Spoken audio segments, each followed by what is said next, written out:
Welcome to the Unmute TCL 10 Tab Max, and I'll show you how to turn on or turn off silent mode on this device. So to do that, we should first open Settings application and then tap on the sound section. Then you'll see here the silent mode switcher. To turn it on, click only once here on the switcher, and if you want to turn off silent mode, click on the switcher once again.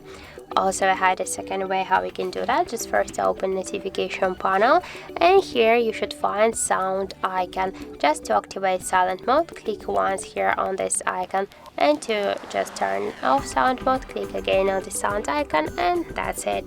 So thank you for watching, and if you find this video helpful, don't forget to leave a like, comment and to subscribe our channel.